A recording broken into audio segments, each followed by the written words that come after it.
This video sponsored by SPO Digital Marketing. SPO Digital Marketingல நீங்களும் சேர்ந்து பயன்பெறணும்னு ஆசைப்பட்டீங்கன்னா ஸ்க்ரீனில் தெரிகிற நம்பருக்கு உங்கள் நேமு குவாலிஃபிகேஷன் வாட்ஸ்அப் பண்ணுங்கள். நம்பர் டெஸ்கிரிப்ஷனில் இருக்குது, ஸ்க்ரீன்லேயும் இருக்குது. SPO எப்படிப்பட்ட கம்பெனி அப்படின்னு கேட்டிங்கன்னா, கடந்த 5 வருஷமாக SPO ரன் ஆகிட்டுருக்கு, சூப்பராக போயிட்டுருக்கு. நீங்களும் ஜாயின் பண்ணி பங்கு பெறணும்னா இந்த நம்பருக்கு வாட்ஸ்அப் கால் பண்ணுங்கள்.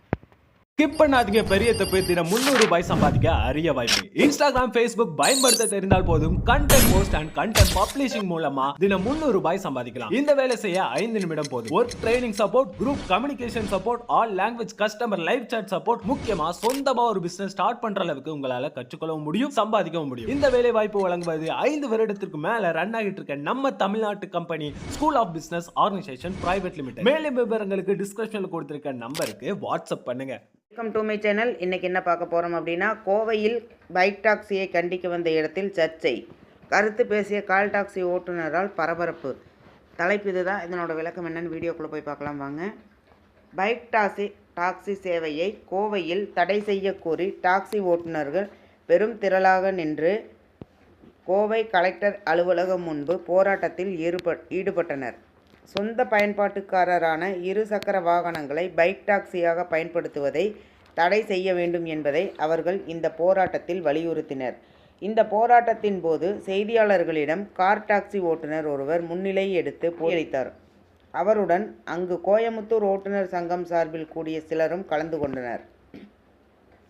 அப்போது பேசிய அவர், கார் டாக்ஸி வாகனங்களுக்கு ஆர்சி, சாலை வரி, இன்சூரன்ஸ் மற்றும் பல வரிகளை கட்டி வாகனத்தை இயக்குகின்றோம். நாங்கள் பலரும் எங்கள் மனைவியின் தாலியை அடமானம் வைத்துதான் வண்டியை ஓட்டுகிறோம்.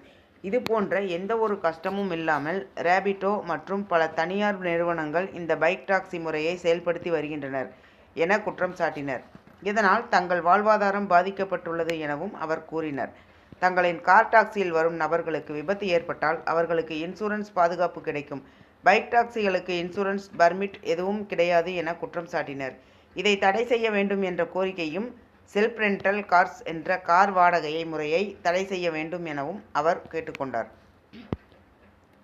பேட்டி கொடுத்து கொண்டிருந்த அந்த நபர், தாங்கள் இதுபோல பைக் டாக்ஸியை தடை செய்ய 3 முறை மனு கொடுக்கப்பட்டுள்ளதாகவும், தாங்கள் கொடுத்த மனு மீது மாநில அரசு எந்த நடவடிக்கையும் எடுக்கவில்லை எனவும் குற்றம் சாட்டினர்.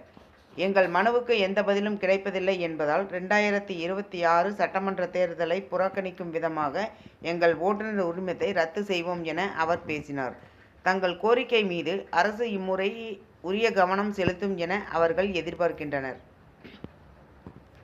இந்த பிரச்சனை பற்றி பேசிக் கொண்டிருந்த போது பேட்டியளித்த அந்த கால் டாக்ஸி ஓட்டுநர் திடீரென பேசிய சர்ச்சைக்குரிய கருத்து செய்தியாளர்களை அதிர்ச்சிக்குள்ளாக்கியது. அவர் பேசுகையில், நம் வீட்டு பெண்களை நிமிர்ந்து பார்த்தால் கூட வெட்டி போடுகிற கோபக்கார ஊர் நம்ம ஊர், நம் கோயமுத்தூர் மண். அப்படிப்பட்ட மண்ணில் யாரென்றே தெரியாத நபருடன் ரூபாய் 10, ரூபாய் 20க்கு ஆசைப்பட்டு பைக் டாக்ஸியில் வைத்து அனுப்புகின்றீர்களே, இவ்வாறு ஆவேசமாக பேசினார்.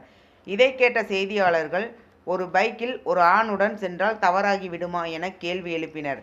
அதற்கு பேட்டி கொடுத்தவரும் அவருடன் நின்ற சில ஓட்டுநர்களும் பைக் டாக்ஸியில் செல்லும் பெண்களுக்கு சென்ற வாரம் பாலியல் தொல்லை கொடுக்கப்பட்டதாக செய்திகள் வந்துள்ளது என்பதை சுட்டிக்காட்டினர். நமது பெண்களின் பாதுகாப்பை உறுதிப்படுத்தாமல் வீட்டில் உள்ளவர்கள் பைக் டாக்ஸியில் அனுப்புகின்றீர்களே, அது நியாயமா என கேட்கின்றோம். எங்கள் வாடகை வாகனத்தில் வந்த எந்த பெண்ணுக்காவது பாலியல் தொல்லை கோவை மாவட்டத்தில் நடந்திருக்கிறதா என கேள்வி எழுப்பினார். இந்த தகவல் உங்களுக்கு பயனுள்ளதாக இருக்குன்னு நினைக்கிறேன். மேலும் பயனுள்ள தகவலுக்கு என்னோட சேனல் சப்ஸ்கிரைப் பண்ணுங்கள், லைக் பண்ணுங்கள், ஷேர் பண்ணுங்கள் அண்ட் பெல் பட்டனை கிளிக் பண்ணி மறக்காமல் ஆளுங்கிற ஆப்ஷனை தட்டுங்க. அப்போ தான் நான் போகிற யூஸ்ஃபுல்லான வீடியோஸ் ஒவ்வொன்றும் உங்களுக்கு நோட்டிஃபிகேஷனாக சேரும். Thank you, bye bye.